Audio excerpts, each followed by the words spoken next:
আসসালামাইকুম মাওলা ভাই, আমরা কি খাচ্ছি ভাই? তাই নাকি? এগুলো কি? ওই লোকে কিন্তু খাবার খাইতে পারেন ভাই, আপনি খাইতে পারবেন না?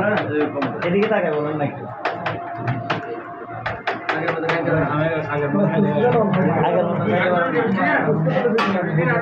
এই যে ফুচকা, আমরা ফুচকা খাচ্ছি। তো ভাই আমার বোর প্রিয় খাবার, আমার বোর কথা খুব মনে করতেছে, আমার বোর প্রিয় খাবার। তাই? হ্যাঁ, এটা কি আমার বাবাকে শোনানোর জন্য? যাক, আলহামদুলিল্লাহ। এই যে আমরা 7 ভাই মিলে আসছি আজকে ফুচকা খাওয়ার জন্য। প্রিয় ভাই বোনেরা সবাই। আমার মিজান ভাই কই? মিজান ভাই তো পারবো মনে মিজান ভাই